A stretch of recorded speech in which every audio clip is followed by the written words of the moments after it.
Lucas 9, 23. Os irmãos lembram o contexto? Jesus havia perguntado para os discípulos, o que o povo está dizendo que eu sou? E os discípulos responderam, olha, o povo está dizendo que tu és um profeta, que tu és isso, aquilo, aquilo outro.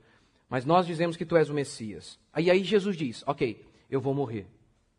Eu vou ser crucificado. E aí, a gente chega aqui ao versículo 23. Dizia a todos, se alguém quer vir após mim, a si mesmo se negue. Dia a dia, tome a sua cruz e siga-me. Jesus está dizendo, olha, eu vou tomar a cruz e quero que vocês também tomem. Se vocês quiserem me seguir, ou seja, serem meus discípulos, vocês deverão tomar a cruz. Pois quem quiser salvar a sua vida, perdê-la. Quem perder a vida por minha causa, esse a salvará. Que aproveita o homem ganhar o mundo inteiro, se vier a perder-se ou a causar dano a si mesmo? Em outras versões traduzem assim, que adianta ganhar o mundo inteiro e perder a alma? Está corretíssimo, eu até gosto mais dessa versão. Verso 26. Porque qualquer que de mim e das minhas palavras se envergonhar, dele se envergonhará o Filho do Homem, quando vier na sua glória e na do Pai e dos santos anjos. Verdadeiramente vos digo, alguns há dos que aqui se encontram que, de maneira nenhuma, passarão pela morte até que vejam o reino de Deus. As palavras-chave aqui para que eu e você possamos entender esse texto é negar, perder. Negar e perder. E tudo que nós lemos aqui está resumido em uma sentença: tomar a cruz. Jesus anuncia que vai morrer na cruz, que vai ser crucificado, e agora, isso com certeza seria a prova final de que Jesus era o Messias, de que Jesus era o Filho de Deus. Da mesma maneira ele diz, a prova final de que vocês são meus discípulos e filhos de Deus é que vocês tomam a cruz diariamente. Ele diz, dia a dia. Um judeu sabia muito bem o que era a cruz. Cruz era tortura e morte. Tortura e morte. Era uma maneira que foi inventada pelos persas, dizem alguns, popularizada pelos romanos. Era uma maneira de matar o criminoso.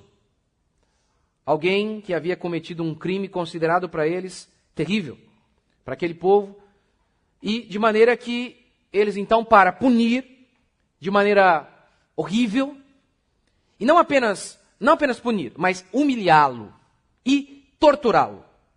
Eles inventaram, então, a cruz. O primeiro procedimento da cruz passava pela flagelação. Lembra aquele chicote que na ponta ele tinha pregos e pedaços de ossos? Até que no filme Paixão de Cristo, você lembra daquela cena, ele vai dar uma chicotada na mesa, ele puxa, arranca um pedaço da mesa, uma lasca de madeira. Era exatamente assim. Era exatamente assim. Aquele chicote, eles davam 39, às vezes essa era a lei romana, apenas 39 chicotadas, mas muitas vezes eles excediam. Mas 39 já era muito. Provocava cortes profundos no corpo do indivíduo. Era comum que pedaços grandes de carne humana ficassem penduradas ali. Era possível, em muitas e muitas vezes, ver partes internas do criminoso. Alguns órgãos era possível ver, tamanho, a profundidade dos cortes que aquele chicote fazia. Um historiador do século III, chamado Eusébio, ele escreveu assim esse processo de flagelação. As veias do sofredor ficavam abertas e os músculos, tendões e órgãos internos da vítima ficavam expostos. Às vezes a espinha também ficava aparecendo, era um negócio muito terrível. Depois, em segundo lugar, o criminoso era obrigado a carregar a cruz até o lugar de sua condenação. E por fim, ele era pregado por pés e mãos e morria de maneira lenta. A ideia era muito clara, a ideia era provocar horror. Então o judeu tinha muito claro em sua mente o que era tomar uma cruz. Ele tinha muito claro. Muito claro.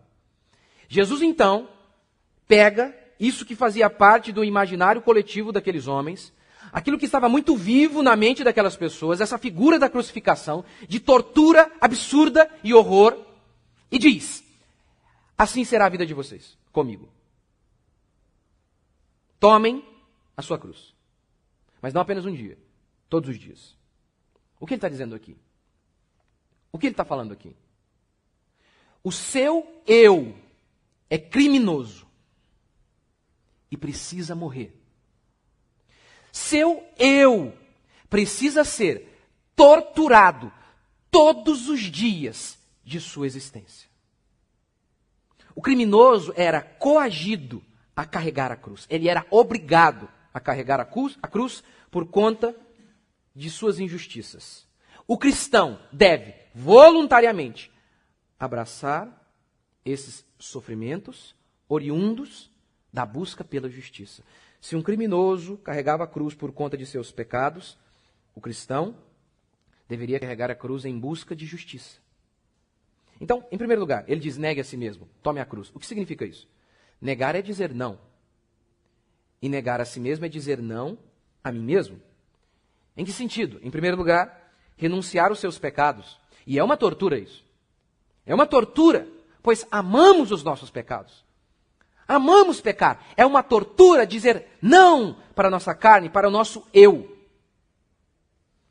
Quando ele fala aqui de tortura, essa é a ilustração aqui da cruz, ele está falando sobre tomar a cruz é torturar o meu corpo dia a dia, como na Idade Média Lutero fazia. Ele dava chicotadas em si mesmo. Era isso? Não. É óbvio que não. Por exemplo, o seu eu, o meu eu, o nosso eu, ama aparecer. Ama com todo o nosso ser, como nós amamos aparecer. Cristo diz assim: quando fizer algo bom, não toque trombeta. Não conte para ninguém. Isso é uma tortura. Isso é uma tortura. Tortura. O seu eu diz: ai, você foi rejeitado. Ah, se todo lugar você é rejeitado, aqui na igreja também. Se você fosse rico, o pastor te dava mais atenção. É o seu eu. Torture o seu eu. Diga para ele mesmo, para si mesmo: não, eu não vou ficar me fazendo de vítima. Mesmo quando eu for rejeitado, eu não vou ficar fazendo isso. Mas como nós amamos tomar essa posição de vítima. O seu eu diz: inveje os outros. Mas ele não diz assim, obviamente. Ele diz assim: mas está vendo aquele cara lá? Ele tem aquele negócio que é melhor que o seu, aquela casa mais bonita que a sua. Ah, mas ele é isso. E aí você começa a falar um monte de coisa ruim do cara, porque aí você se sente um pouco melhor. Fala: não tem a casa, mas eu tenho isso aqui, ó. É quando o cara fala assim: tá vendo, ele tem aquela casa lá, mas olha lá, a mulher dele abandonou ele, de que adianta? Ou seja, tipo assim: eu não tenho a casa que ele tem, mas pelo menos, graças a Deus, ele divorciou. Aleluia. Obrigado, Senhor. Desgraçado. Marvado. Oh, obrigado. Torture o seu eu. Faz isso. Torture. Torture-o. Quando o seu eu começar a dizer: olha lá, por que ele tem e eu não tenho? Torture o seu eu. Diga assim para ele: talvez ele tenha porque ele é bom e eu não. Torture o seu eu. Faça isso. Faça isso todos os dias. Porque todos os dias, esse seu eu maligno quer viver. E todos os dias você precisa matá-lo, se você quiser ser discípulo de Jesus Cristo. Renuncie, negue a si mesmo, também significa renunciar a tudo. Pai, mãe, filho, filha, esposa. Lá em Lucas, Mateus e em outras passagens, a mesma história, aqui em Lucas mesmo, daqui a pouco Jesus vai falar isso novamente, sobre: olha, se quiser me seguir, negue. E aborrece. Aí ele, o que significa negar para ele? Negue, aborrece pai, mãe, filho, filha, esposa, seus bens e até a própria vida. E ele usa o termo: aborrece pai e mãe. Você tem que aborrecer pai e mãe. Aborrecer é rejeitar, é odiar. Espera aí. A Bíblia diz que eu tenho que honrar o meu pai e minha mãe. Como que Jesus está dizendo? O próprio Cristo disse isso. Então como que ele agora me diz: aborrece pai e mãe? É óbvio que o sentido aqui é o seguinte: quando minha família, meus bens, o meu eu, ou qualquer coisa, se coloca entre mim e o meu Deus, eu preciso dizer não.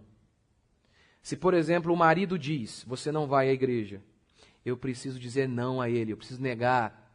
eu preciso renunciar, dizer não, eu vou à igreja. Se os seus bens te dizem, olha, se você quiser ter mais dinheiro, você vai ter que mentir e enganar. Você tem que dizer não para ele, falar não, isso eu não faço. Isso eu não faço. Negue a si mesmo. Negue a si mesmo. Também significa renunciar os nossos sonhos, aquelas coisas que em si mesmas parecem não ter pecado. Lembra que lá no jardim de Getsêmani, Jesus estava para ser crucificado e ele começa a orar da seguinte maneira: faz a tua vontade, não a minha. Senhor, me livra deste cálice. Contudo, faz a tua vontade e não a minha. O cálice ali era a cruz.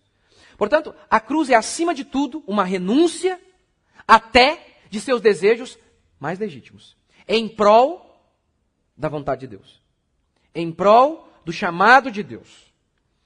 Muitas pessoas chamam de conversão a seguinte atitude. Um dia, ela ia para o tranca-rua, lá na Macumbinha lá, fazia uma galinha pretazinha lá, né? Na Macumba. E aí ela orava para o tranca-rua. Ó, seu tranca-rua. Eles oram? Deve ser, né? Sei lá como é que eles fazem. Mas ele faz a macumbinha lá, a galinhazinha lá, pro tranca-rua fazer o quê? É o tranca-rua, ele tranca a rua, ele fecha os caminhos de certas pessoas e abre o meu e tal, alguma coisa nesse sentido. E aí ele viu que não deu certo. Ele viu que não deu certo. Ou então um dia ele estava lá na religião católica e ele viu que o negócio não ia.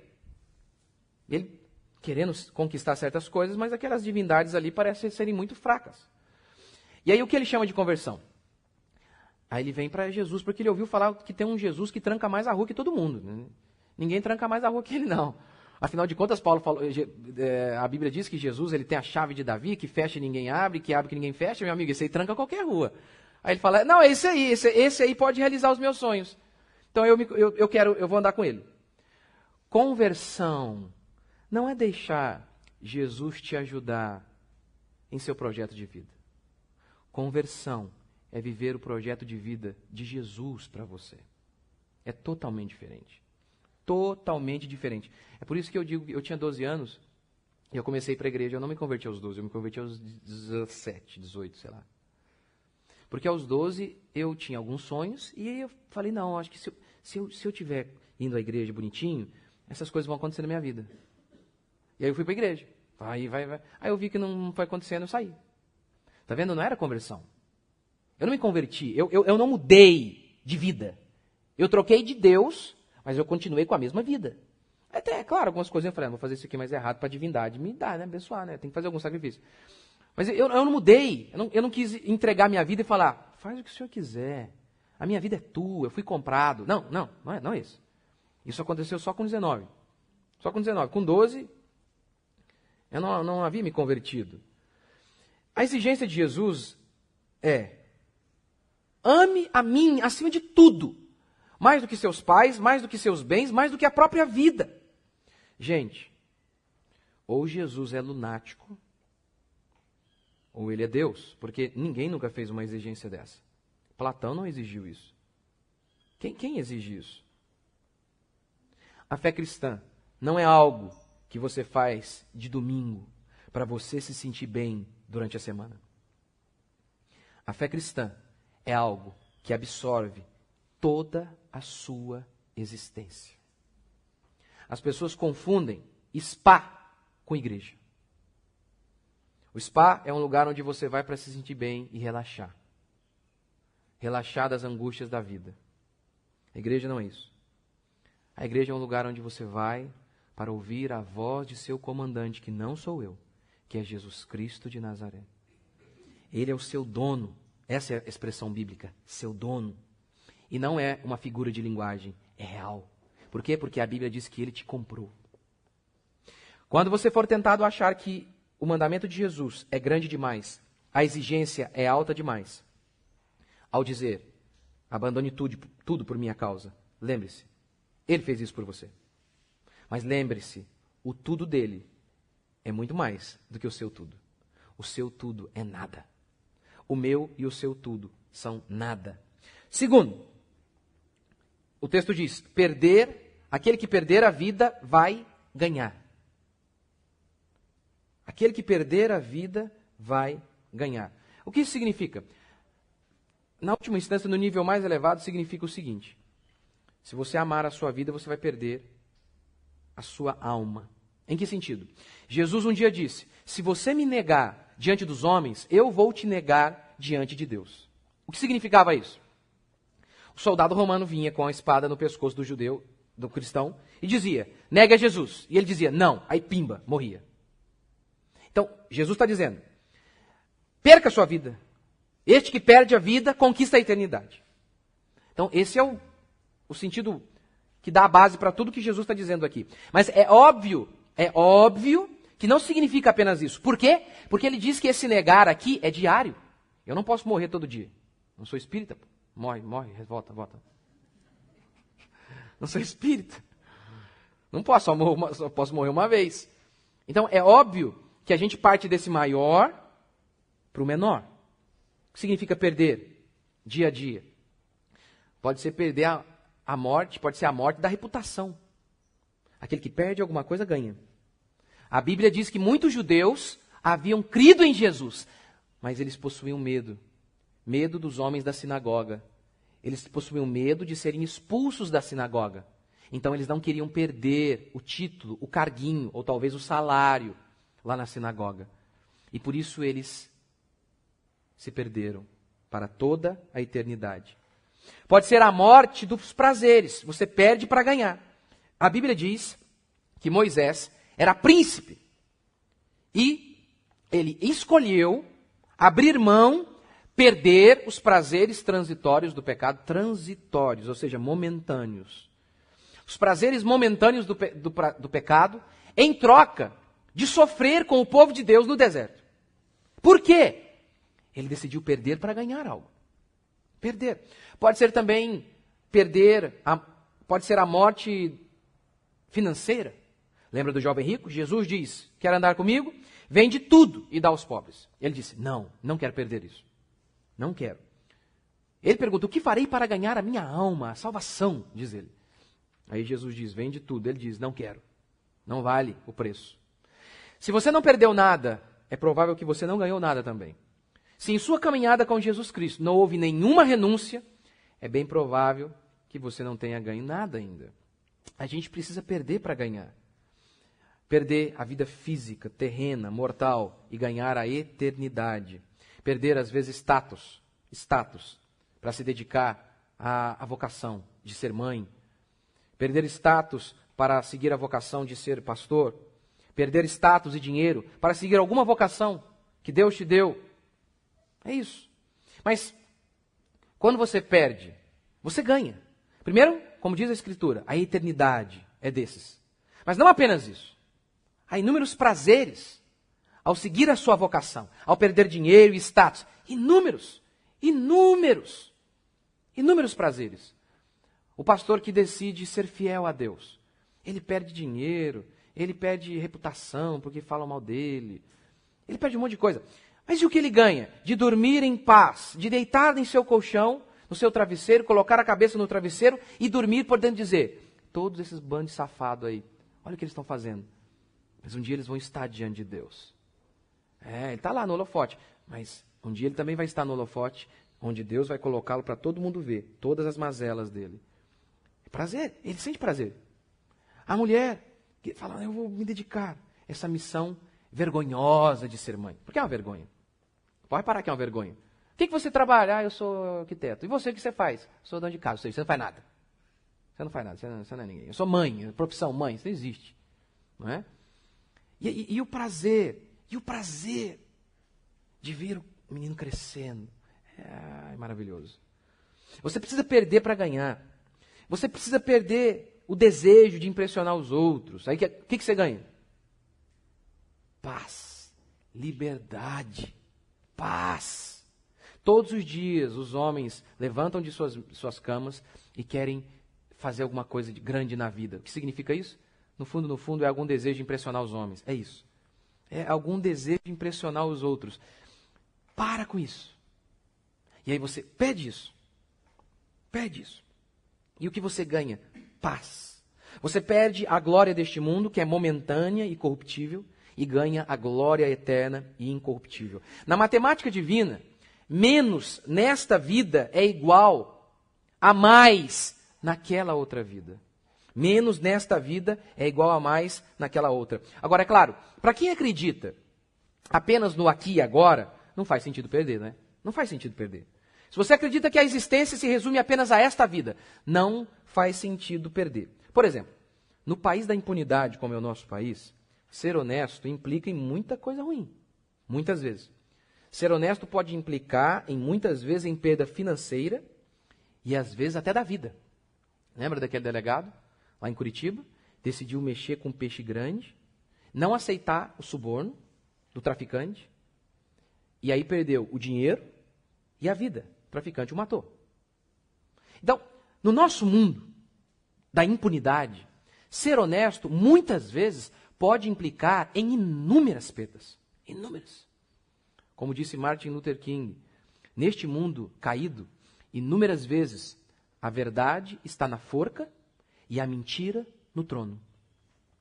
A verdade está sendo sufocada, as pessoas de bem estão sendo sufocadas e os homens maus estão se dando bem, estão ganhando mais dinheiro justamente por serem maus. Então, agora, veja, se eu sou aquele delegado, o cara me oferece 200 mil reais, o traficante, para eu não prendê-lo.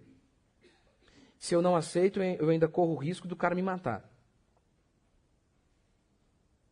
Por que eu vou dizer não? Por que eu vou dizer não, não vou pegar os 200 conto e vou te prender, seu safado? Por que eu digo não?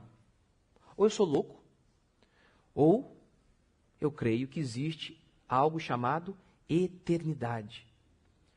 Eternidade. Porque aqui neste mundo, poucas vezes a bondade é recompensada. Em inúmeras vezes a bondade é punida, como esse delegado. Ele rejeitou a oferta do traficante e recebeu o quê? Um tiro na cabeça. Então, se não existe vida após a morte, meu amigo, o negócio é viver a vida aí.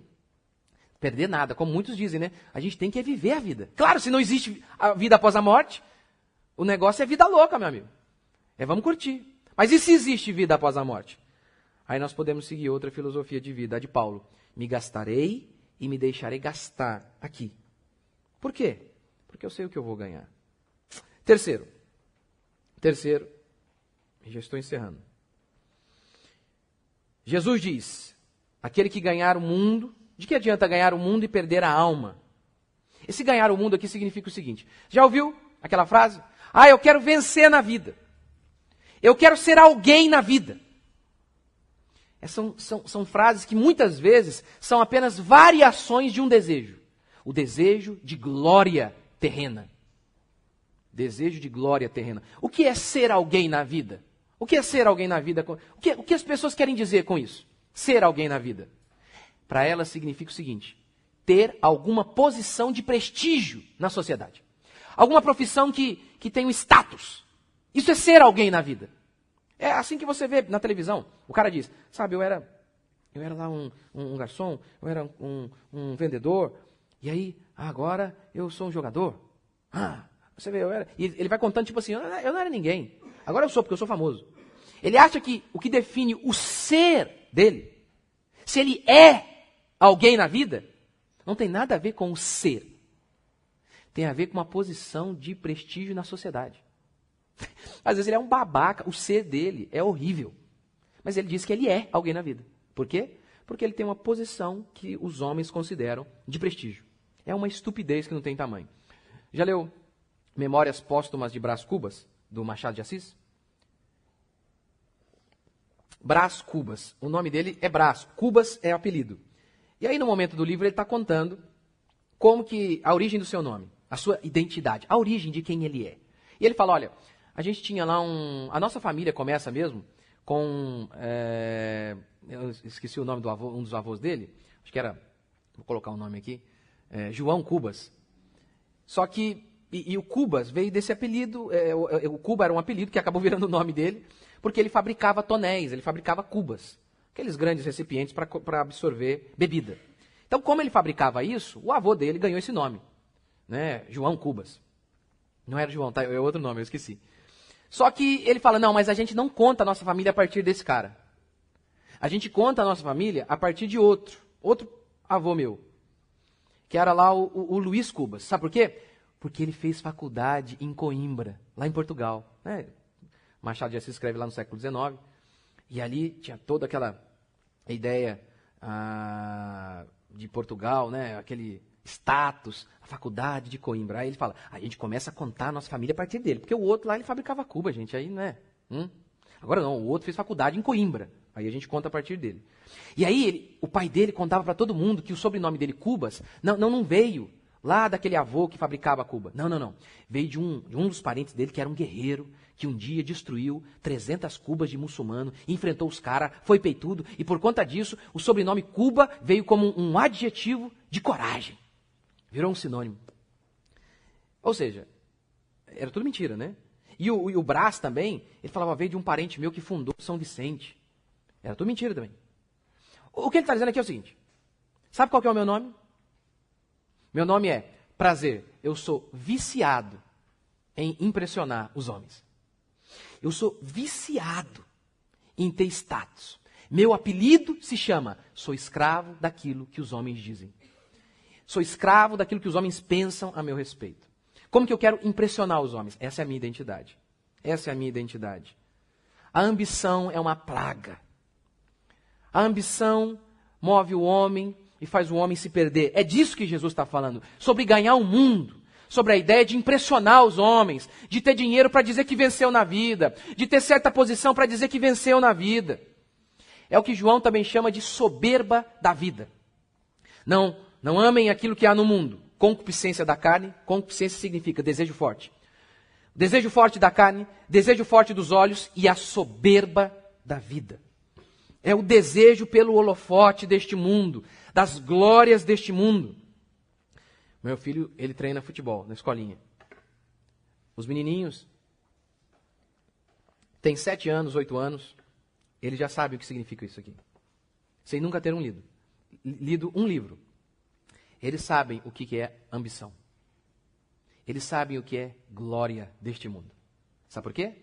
Com 8 anos, eles querem ser o Neymar. E por que eles querem ser o Neymar? Porque o Neymar é um babaca, né? A gente sabe que ele é. Ele é um craque, mas é um imbecil. Por que eles querem ser o Neymar? Porque o Neymar é idolatrado. Agora um pouco menos, né? Tá caindo demais, mas... idolatrado, ele tem dinheiro. É o que eles falam. Eu fico vendo eles falam, se eu fosse não sei o que, eu ia comprar um Lamborghini. Se eu fosse não sei o que lá. Aí eles fazem o golzinho, né? Aí eles imitam o Cristiano Ronaldo. Já viu o Cristiano Ronaldo? Assim. Aí eles fazem o gol. Faz isso. Eles têm só 7 anos, gente. 7 anos. E eles já querem ser idolatrados. Só 7 anos. Eles já querem ganhar o mundo. 2 Timóteo 4,10, Paulo diz, Demas, tendo amado o presente século, me abandonou. E abandonou a Jesus. Abandonou Jesus.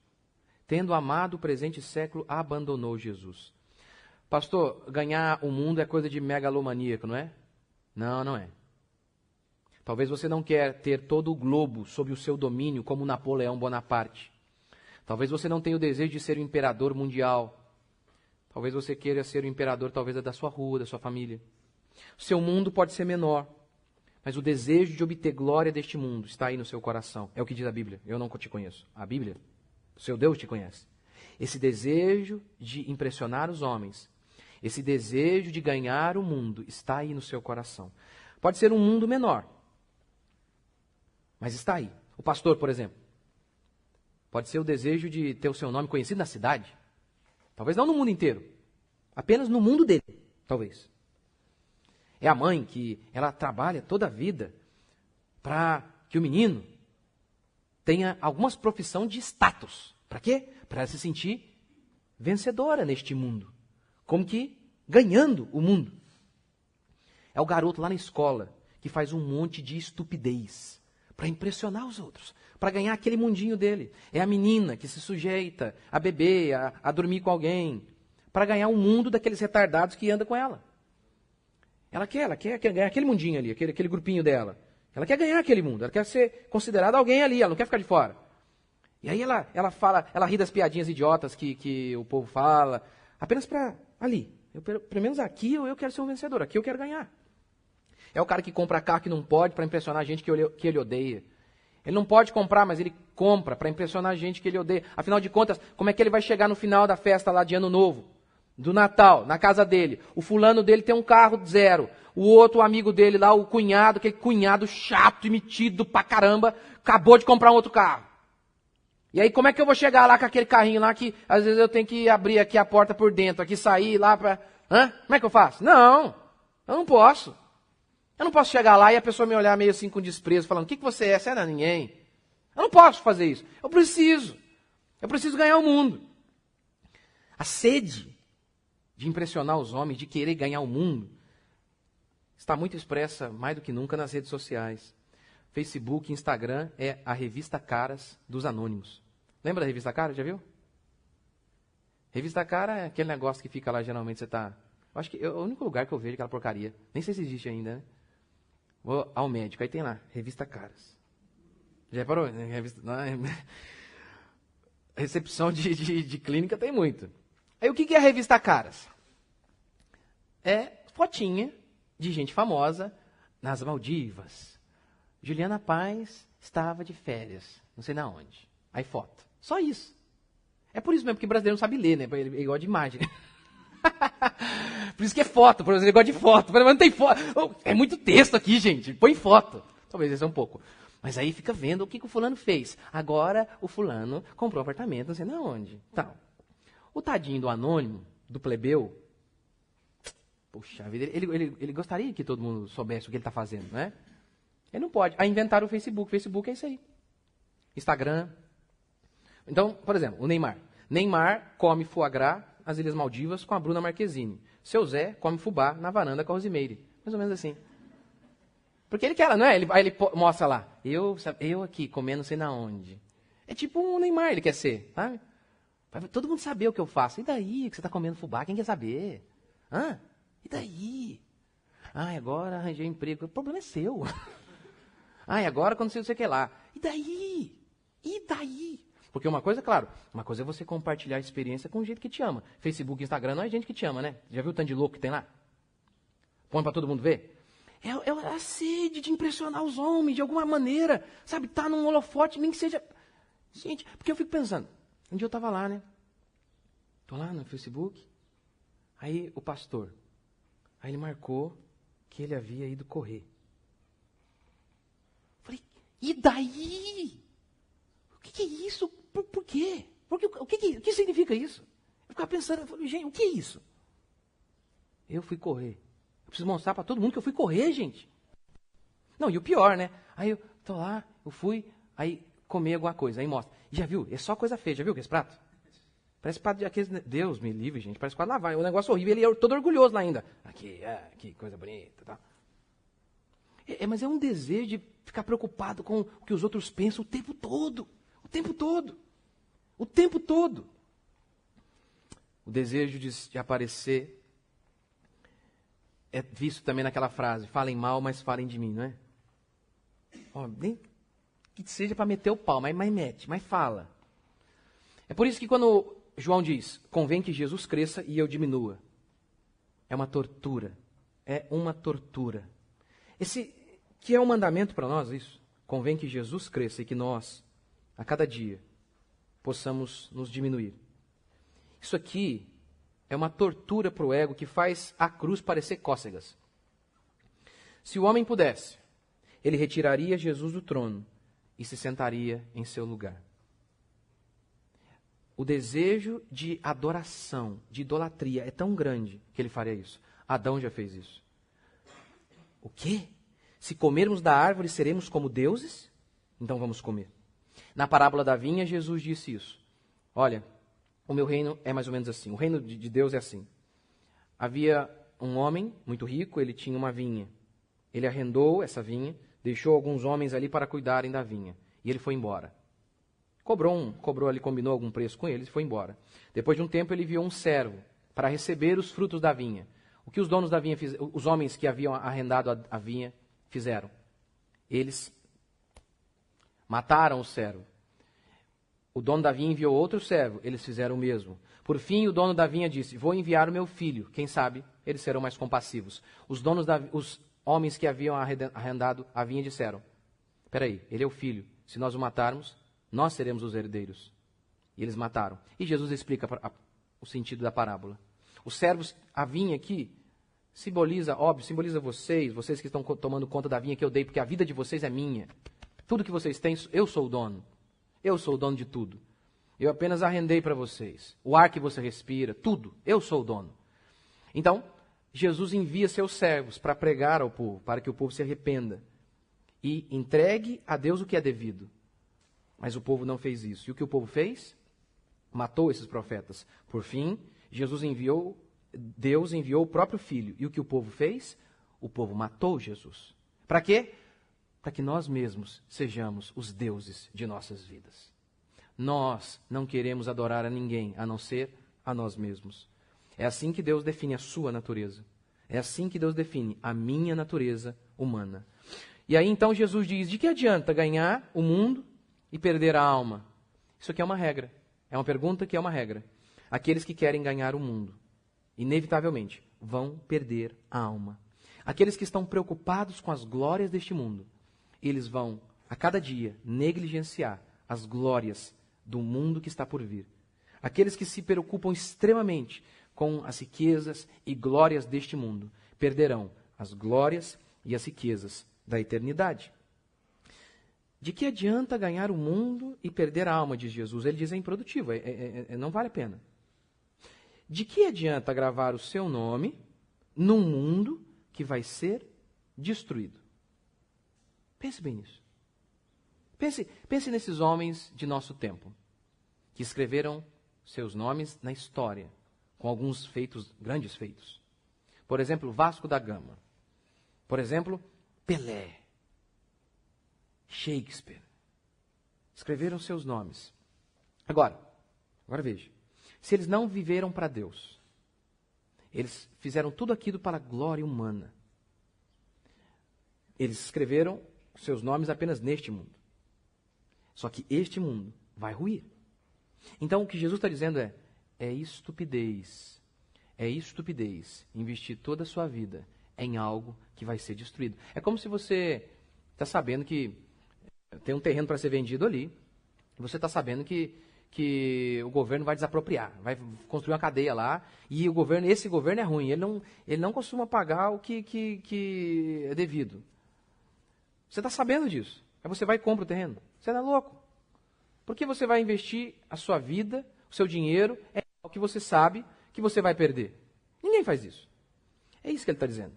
De que adianta ganhar este mundo? Esse mundo não significa nada. As glórias deste mundo são corruptíveis. As coisas deste mundo são corruptíveis. De que adianta, então, viver para impressionar homens? É estupidez. É estupidez. Por fim, ele diz, aquele que se envergonhar de mim, eu também me envergonharei dele. A cruz era uma vergonha. E Jesus diz, tomem a cruz. Ser cristão de verdade é vergonha, sempre será. Sempre será vergonha. Ser cristão de verdade, ser cristão moderninho, não. O cristão moderninho, ele é igualzinho ao mundo. Mas ser um cristão de verdade é ser totalmente diferente do que este mundo é. Sempre será uma vergonha. Sempre seremos tentados a sentir vergonha de seguir os valores de nosso Senhor. Mas aqueles que são de Deus sentem honra em serem envergonhados.